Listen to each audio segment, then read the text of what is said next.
Hello everyone, welcome to विश्वास classes.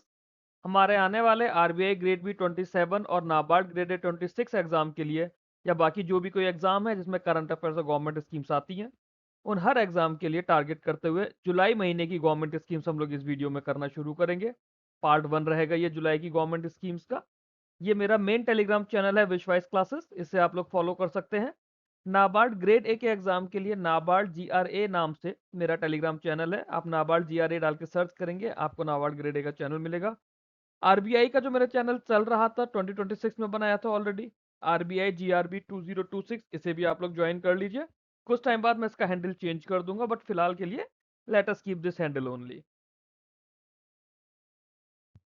जुलाई month की first scheme और सबसे बड़ी स्कीम, विकसित भारत गारंटी रोजगार एंड आजीविका मिशन ग्रामीण, वीबी Ramji act 2025।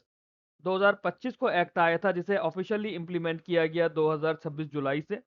Ministry of rural development की स्कीम है। इससे पहले मनरेगा नाम की स्कीम होती थी, उसका नाम बदल के और उस स्कीम को थोड़ा सा मॉडिफाई करके वीबी जी राम जी एक्ट 2025 आया और उसी नाम की स्कीम है। इसको इम्प्लीमेंट करने के लिए जो ग्राम पंचायत है उनका बहुत इंपॉर्टेंट रोल होगा। डायरेक्टली सेंट्रली स्पॉन्सर्ड स्कीम है, सेंट्रल गवर्नमेंट के थ्रू इम्प्लीमेंट होगी और कुछ पार्ट इसका स्टेट गवर्नमेंट के थ्रू भी जाएगा। 1 जुलाई 2026 को इसे ऑफिशियली लॉन्च किया गया, बट एक्ट जो आया था हमने पीछे भी पढ़ा है, दिसंबर 2025 में ये एक्ट आया था। जो भी स्टेट्स है, यूटीज हैं, उन्होंने स्कीम को नोटिफाई कर दिया है। एम क्या है स्कीम का? एम है to enhance livelihood security for rural households through a strengthen statutory framework providing enhance guarantee wage employment of 125 days, creation of durable and productive rural assets, promotion of sustainable livelihoods, and strengthening of rural infrastructure aligned with national vision of Viksit Bharat 2047। मतलब मतलब जो हमारे गांव का rural house hold है उनकी livelihood security को enhance करना है। कैसे एनहेंस करेंगे? एक स्टेट्यूटरी फ्रेमवर्क से, फ्रेमवर्क ये एक्ट आ गया और जो क्या करेगा, 125 डेज का गारंटीड वेज एम्प्लॉयमेंट देगा, ड्यूरेबल और प्रोडक्टिव रूरल एसेट्स बनाएगा, सस्टेनेबल लाइवलीहुड्स और रूरल इंफ्रास्ट्रक्चर की स्ट्रेंथनिंग होगी, जो हमारा विकसित भारत 2047 का नेशनल विजन है उसके साथ अलाइन भी होगा। ऑब्जेक्टिव्स क्या है?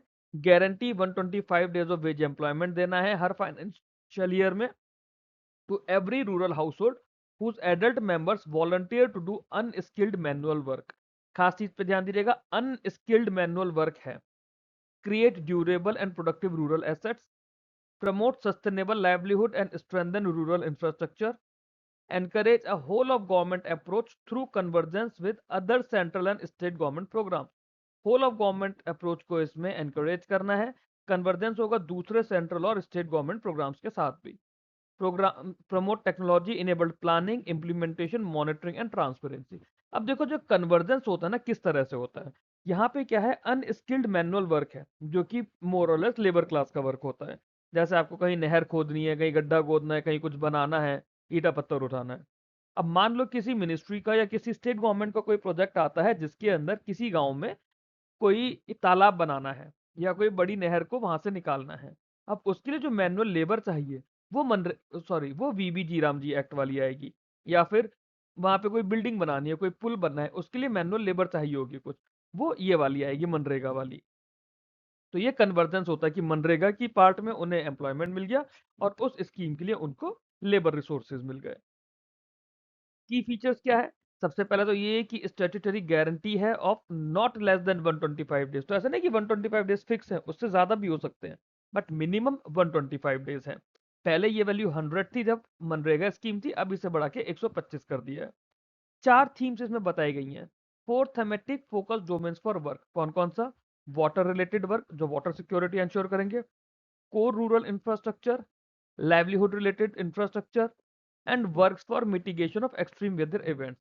अब क्या क्या है? जैसे आपने आपने नहर बनाई, आपने कोई वाटर शेड बनाया। कोर रूरल इंफ्रास्ट्रक्चर में आपने गांव की सड़कें बनाई, गांव में बिल्डिंग्स बनाई, चाहे हॉस्पिटल की बिल्डिंग हो, स्कूल की बिल्डिंग हो। लाइवलीहुड रिलेटेड इंफ्रास्ट्रक्चर है, जैसे फॉर एग्जांपल कोई फूड प्रोसेसिंग प्लांट लग रहा हो वहां पर। और जो एक्सट्रीम वेदर इवेंट्स है उससे बचने के लिए जो भी मिटिगेशन वर्क्स है वो सब। Explicit provision for unemployment allowance. Explicit provision रहेगा अनएम्प्लॉयमेंट अलाउंस का। अगर employment with in stipulated time नहीं मिल गया तो सरकार उसमें बेरोजगारी भत्ता देगी। अगर delay in payment of wages होता है उसके लिए कंपनसेशन मिलेगा। वेज प्रोसेस करने के लिए डीबीटी स्पर्श प्लेटफॉर्म यूज होगा। DBT Sparsh platform will be used for wage processing. जो काम होगा it has to be identified and prioritise through participatory Viksit Gram panchayat plan. विकसित ग्राम पंचायत प्लान होंगे जिसके थ्रू कामों को आइडेंटिफाई किया जाएगा, प्रायोरिटाइज किया जाएगा और एग्रीगेट किया जाएगा उन्हें हायर लेवल पर।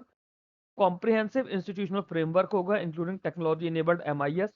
एमआईएस होता है मंथली इंफॉर्मेशन सिस्टम, या यूजली यही रहता है। Social audits, inspection, multi tier governance, redressal. States को एम्पावर किया जाएगा तो notify an aggregate of up to 60 days in a year during peak agriculture season when programme works में बी पॉज्ड। ना तो 60 दिनों के लिए ड्यूरिंग अ ईयर, जब पीक एग्रीकल्चर सीजन होता है उस समय काम को रोका जा सकता है, क्योंकि गांव में वैसे भी लेबर की नीड पड़ती है लोगों को अपने खेतों में। तो इसलिए वो गवर्नमेंट पहले से अनाउंस करेगी। The act provides a statutory framework replacing earlier Mahatma Gandhi national rural employment guarantee act 2005। ठीक है। एलिजिबिलिटी क्या है? जो भी रूरल हाउस होल्ड है जिसके एडल्ट मेंबर वॉलंटियर करते हैं to undertake unskilled manual work, वो इसके लिए एलिजिबल है। बजटरी प्रोविजंस की बात की जाए, हमने करंट अफेयर्स में भी पढ़ा है। गवर्नमेंट ने 1 जुलाई से लेकर 31 मार्च 2027 के लिए सेंट्रल गवर्नमेंट ने 95,692.31 करोड़ रुपए का बजट एलोकेट करा है। इसका जो पहला इंस्टॉलमेंट हुआ है मदर सैंक्शन का, वो हुआ है 25,844.97 करोड़। मतलब इतना ऑलरेडी इशू कर चुके हैं। अब जो टोटल आउटले माना जा रहा है ये तो सिर्फ खाली सेंट्रल गवर्नमेंट का है, स्टेट गवर्नमेंट का भी इसमें शेयर आ सकता है। टोटल आउटले माना जा रहा है 1.51 lakh crore, including estimated state share.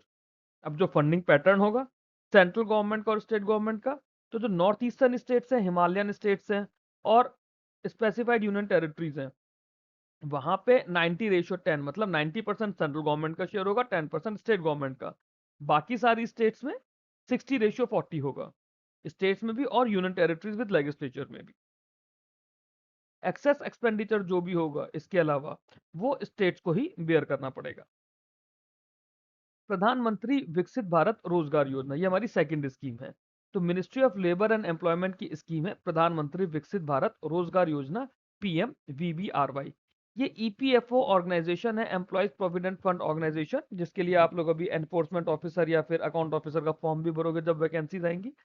तो ईपीएफओ का ये एग्जाम, सॉरी, ईपीएफओ की ये स्कीम है, वो इसको इम्प्लीमेंट कर रही है। बट मिनिस्ट्री कौन है? Labour and employment. कैबिनेट ने 1 जुलाई 2025 को इस स्कीम को अप्रूव करा था लास्ट ईयर। बेनिफिट जो था उनके लिए था जो जॉब्स क्रिएट होंगी 1 अगस्त 2025 से 31 जुलाई 2027 तक। तो अगले साल 31 जुलाई तक जो भी जॉब्स आई होंगी उस या जॉब्स क्रिएट होंगी उसके लिए है। और इसका जो पोर्टल आया था, पोर्टल लाइव हो गया था अगस्त 2025 में। एम क्या था इसका? To support employment generation, enhance employability and social security across all sectors. तो सभी सेक्टर्स में सोशल सिक्योरिटी के लिए और एम्प्लॉयबिलिटी को एनहेंस करने के लिए और एम्प्लॉयमेंट जनरेशन करने के लिए ये स्कीम लाई गई। बट इसका स्पेशल फोकस किस पे है? मैन्युफैक्चरिंग सेक्टर पर है।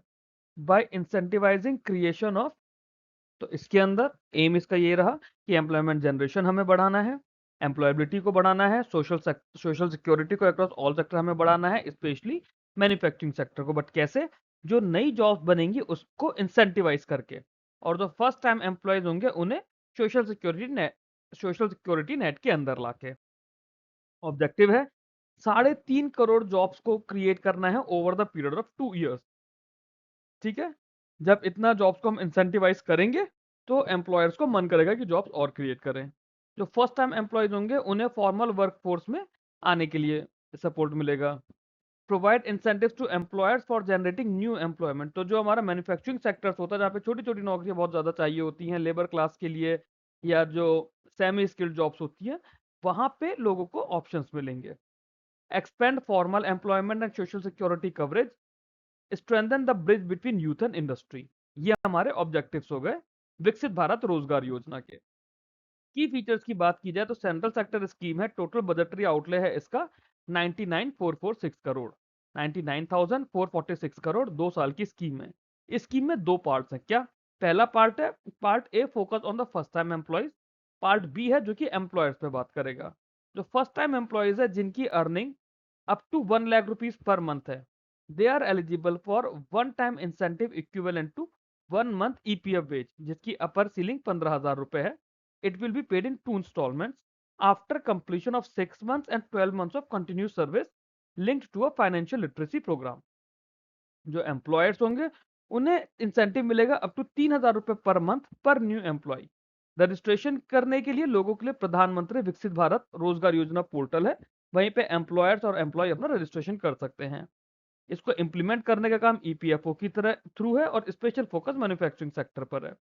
प्रोग्रेस रिपोर्टेड जो इसमें आई है कि नियरली 70 लाख नई जॉब्स बनी है, bringing an equal number of first time employees under social security and disbursement of incentive supporting large scale employment generation. तो प्रोग्रेस ये आई है कि 70 लाख नई जॉब्स बनी है, तो उतने ही हमारे फर्स्ट टाइम एम्प्लॉयज भी सोशल सिक्योरिटी के अंदर आ गए हैं। एलिजिबिलिटी क्या है? फर्स्ट टाइम एम्प्लॉयज हैं जो कि पार्ट ए के लिए एलिजिबल है, और एम्प्लॉयर्स हैं जो कि पार्ट बी के लिए एलिजिबल है। जॉब जो होनी चाहिए ये 1 अगस्त 2025 से 31 जुलाई 2027 इसी 2 साल के पीरियड की होनी चाहिए।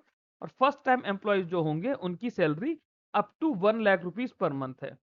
इनकम, एज कैटेगरी या ऑक्यूपेशन क्राइटेरिया की बात की जाए तो सब कुछ जो है फर्स्ट टाइम फॉर्मल एम्प्लॉयमेंट पर ही लिंक किया गया है। कोई एक्सक्लूजन इसमें अलग से किसी अवेलेबल ऑफिशियल सोर्सेज में मेरे को नहीं मिला। बजटरी एलोकेशन हमने पीछे भी पढ़ा था, 99,446 करोड़ है फॉर द 2 years पीरियड, और जो फंडिंग है fully funded by the central government है। ठीक है। लेटेस्ट अपडेट, इसकी प्रोग्रेस रिपोर्ट आई थी that including the disbursement of 2400 crore rupees supporting 15 lakh employment opportunities. Nearly 70 lakh नई जॉब्स क्रिएट हो गई हैं, और उतने ही हमारे equal number of first time employee जो है सोशल सिक्योरिटी कवरेज के अंदर आ गए हैं, और 2000 करोड़ से ज्यादा रुपए डायरेक्टली बेनिफिशियरीज बैंक अकाउंट्स में ट्रांसफर किए जा चुके हैं, जो कि अपने आप में एक माइलस्टोन हो गया है। अगली स्कीम देखते हैं। अगली स्कीम है हमारी विकसित उड़ान स्कीम। तो जो हमारी उड़ान स्कीम थी ना, उड़े देश के आम नागरिक, पुरानी स्कीम है, मैंने पिछले वीडियोस में कराई हुई है, उसी का रिवाइज या फिर नेक्स्ट फेज है, जिससे हम लोग मॉडिफाइड उड़ान भी कहते हैं। मिनिस्ट्री ऑफ सिविल एविएशन की स्कीम है ये। इकोनॉमिक एंड सोशल इश्यूज और एग्रीकल्चर एंड रूरल डेवलपमेंट की जब बात करते हैं तो इकोनॉमिक सोशल इश्यूज का पार्ट बनता है ये। क्यों? क्योंकि ये आपके इंफ्रास्ट्रक्चर का पार्ट है। इंफ्रास्ट्रक्चर हमारी इकोनॉमी का पार्ट होता है, बेसिक इकोनॉमी का, और ये इंफ्रास्ट्रक्चर का पार्ट है सिविल एविएशन या फिर एविएशन इंडस्ट्री। तो इसलिए ये स्कीम भी हमारे लिए जरूरी हो जाती है। मिनिस्ट्री ऑफ सिविल एविएशन की स्कीम है और डायरेक्टली मिनिस्ट्री के थ्रू इंप्लीमेंट होती है, बट इसमें एयरपोर्ट अथॉरिटी ऑफ इंडिया को और बाकी स्टेक होल्डर्स को इन्वॉल्व किया जाता है। ओरिजिनल जो उड़ान स्कीम थी ये तो अक्टूबर 2016 में लॉन्च की गई थी। मॉडिफाइड उड़ान जो है, जिसे हम लोग नेक्स्ट फेज या फिर विकसित उड़ान कहते हैं, ये 25 मार्च 2026 को यूनियन कैबिनेट ने लॉन्च करी, मतलब अप्रूव करी। लॉन्च ऑफिशियली प्राइम मिनिस्टर ने करा है 4 जुलाई 2026 को फ्रॉम जोधपुर एयरपोर्ट। हमने करंट अफेयर्स एमसीक्यूज में भी इस चीज को करा है। 10 साल इसका इम्प्लीमेंटेशन पीरियड है। पहली स्कीम 2016 से 2026 तक रही। अब दोबारा जो स्कीम का सेकंड वर्जन है वो 2026-27 से लेकर 2035-36 तक आने वाले 10 साल के लिए है। एम क्या है? To further expand regional air connectivity. World पे ध्यान दीजिएगा, टू एक्सपेंड नहीं है, टू फर्दर एक्सपेंड है, मतलब जो हमने ऑलरेडी उड़ान में कर लिया उसके आगे और करना है। Develop aviation infrastructure in unserved and underserved areas, improve operational viability of regional airports and heliports, and advance the vision of Viksit Bharat 2047 through aviation led balanced regional development। तो हमें अपने एविएशन कनेक्टिविटी को बढ़ाना है, aviation infrastructure को develop करना है। कहाँ पे? जो हमारे अनसर्व्ड और अंडरसर्व्ड एरियाज है। ऑपरेशनल वायबिलिटी हमें बढ़ानी है रीजनल एयरपोर्ट्स की, हेलीपोर्ट्स की, और विकसित भारत 2047 जो हमारा विजन है उसे एडवांस करना है। ऑब्जेक्टिव है कि इसमें 100 एयरपोर्ट्स बनाने हैं from existing unserved air strips. मतलब काफी सारी जगह हमारी एयर स्ट्रिप्स बनी हुई है बट वो अनसर्व्ड है, वहां पे यूज नहीं होती, बस बना के कभी छोड़ दी गई फ्यूचरिस्टिक सोच के, तो उन्हें डेवलप करना है। 200 मॉडर्न हेलीपैड्स बनाने, स्पेशली हिली, रिमोट, आइलैंड और एस्पिरेशनल रीजन में। ऑपरेशनल एंड मेंटेनेंस सपोर्ट होना चाहिए रीजनल एरोड्रोम्स के लिए। Continue and strengthen viability gap funding for airline operators.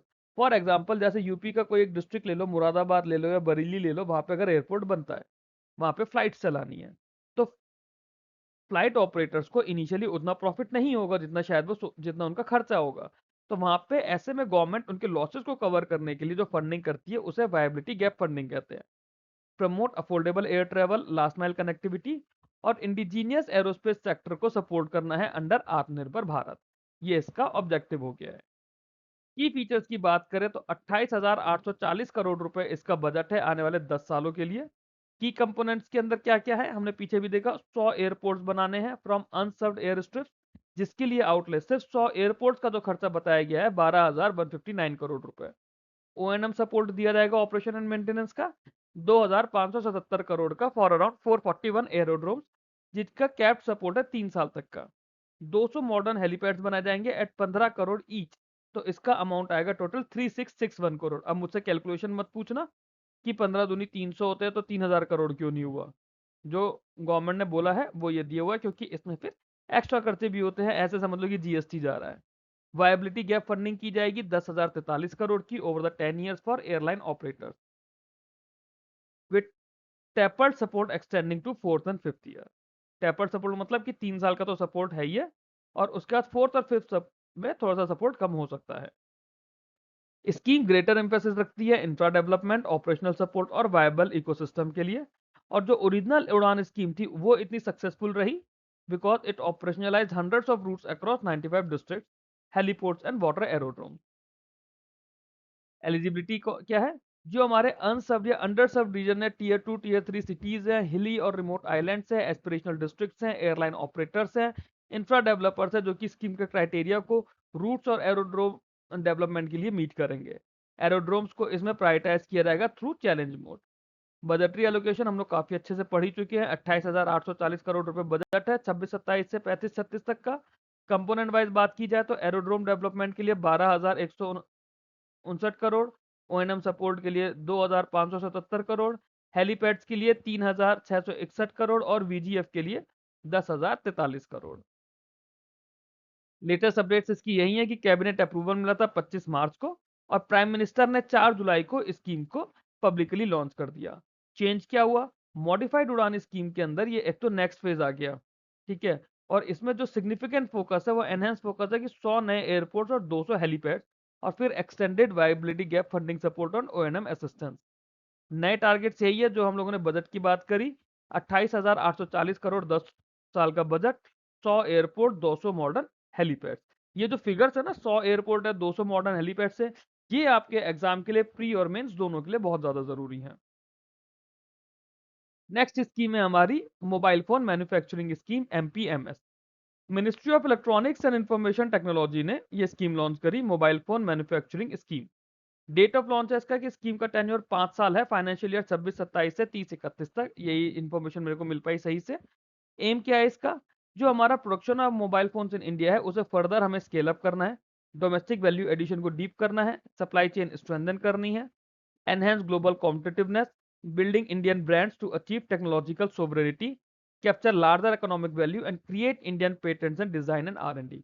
अब हम लोग मोबाइल फोन मैन्युफैक्चरिंग में अपना पैर दबाने जा रहे हैं इस स्कीम के थ्रू। छोटा छोटा काम हमारे यहाँ अभी भी होता है, बट अब उसे अच्छे और बड़े लेवल पे करेंगे क्योंकि गवर्नमेंट का पॉलिसी सपोर्ट हमें एक तरह से मिल गया।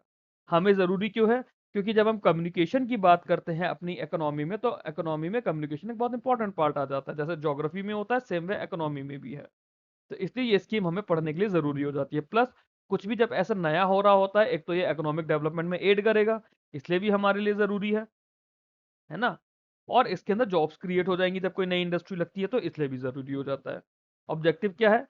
जो हमारी डोमेस्टिक मैन्युफैक्चरिंग है मोबाइल फ़ोन्स की, उसे स्केल अप करना है, उसको बढ़ाना है। तो ऐसा नहीं कि है नहीं, है। अभी भी छोटे-छोटे ब्रांड्स हैं, बट इसे स्केल अप करना है। जो डोमेस्टिक वैल्यू एडिशन हो रहा है उसे डीपन करना है, और कंपोनेंट और सब असेंबली इकोसिस्टम बनाना है हमें इंडिया में। इंडियन ब्रांड्स बनाने हैं, डिजाइन आर&डी को प्रमोट करना है, ग्लोबल कॉम्पिटिटिवनेस और एक्सपोर्ट ओरिएंटेशन करना है हमें। इससे क्या होगा? हम लोग एम्प्लॉयमेंट भी जनरेट करेंगे और इंडिया को एक ग्लोबल इलेक्ट्रॉनिक्स मैन्युफैक्चरिंग हब की फॉर्म में पोजीशन कर पाएंगे। की फीचर्स हैं इसके क्या-क्या?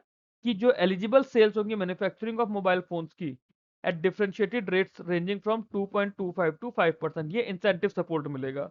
एडिशनल इंसेंटिव 1.5% का मिलेगा linked to domestic sourcing of key components and sub assemblies. Additional incentive 3% का मिलेगा on eligible sales for design and R and D of the product, जो कि इंडियन ब्रांड बनाने के लिए यूज होगा। स्कीम का टेन्योर 5 साल का है, 26-27 से लेकर 30-31 तक का। और जो क्यूमुलेटिव मोबाइल फोन प्रोडक्शन है, जो यहाँ पे एक्सपेक्ट किया जा रहा है, वो आ रहा है 39 लाख करोड़ का during the scheme period, with significant increase in export. और ये माना जा रहा है कि अप्रोक्सीमेटली 60,000 डायरेक्ट जॉब्स इसमें जनरेट होंगी। अब जब यहाँ पे एम्प्लॉयमेंट जनरेशन का हमारा एक इम्पोर्टेंट की फीचर हो गया है स्कीम के लिए, तो फिर हमारा सोशल इश्यूज जो कि पॉवर्टी और अनएम्प्लॉयमेंट वाला है, वहाँ पे ये स्कीम इम्पोर्टेंट हो जाती है। एलिजिबिलिटी क्या है कि जो एलिजिबल बेनिफिशियरीज है क्या-क्या है हमारे, जो मोबाइल फ़ोन मैन्युफैक्चरर्स हैं इंडिया में जो कि स्कीम के क्राइटेरिया को मीट करेंगे।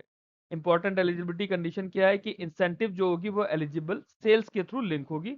डोमेस्टिक वैल्यू एडिशन और डिज़ाइन आर&डी पैरामीटर ज़रूरी होंगे as specified under the scheme. तो वो डिटेल डॉक्यूमेंट की हमें अपने एग्ज़ाम के लिए ज़रूरत नहीं है। फिगर्स क्या-क्या इंपॉर्टेंट है इसमें? 62,500 करोड़ इसका आउटले है। क्यूमुलेटिव प्रोडक्शन 39 लाख करोड़ का, 60,000 के करीब-करीब डायरेक्ट जॉब्स। इंसेंटिव का जो रेंज है वो सवा 2 से 5% है और डोमेस्टिक सोर्सिंग का एडिशनल अप टू 1.5% का है और आर&डी एक्टिविटीज़ का 3% का इंसेंटिव्स है। इस वीडियो के अंदर इतना ही। ये हमारी 4 स्कीम्स थी फर्स्ट पार्ट की। आप लोगों को वीडियो अच्छा लगा हो तो वीडियो को लाइक करके चैनल को सब्सक्राइब कीजिए, बेल आइकन प्रेस करिए ताकि आपको बाकी वीडियोस के भी नोटिफिकेशन मिलते रहें। आप में से जो भी बच्चे नाबार्ड ग्रेड ए की तैयारी कर रहे हैं वो लोग मेरे नाबार्ड ग्रेड ए के चैनल को ज्वाइन कर सकते हैं। टेलीग्राम पे आप लोग नाबार्ड GRA डाल के सर्च करेंगे, आप लोगों को चैनल मिल जाएगा। और जो बच्चे आरबीआई ग्रेड बी 27 की तैयारी कर रहे हैं वो मेरा आरबीआई ग्रेड बी का चैनल आरबीआई GRB 2026 ये डाल के आप लोग सर्च करेंगे, आप लोगों को चैनल मिल जाएगा, इसे भी आप लोग ज्वाइन कर सकते हैं। Till then, thanks for watching this video, keep learning, keep growing.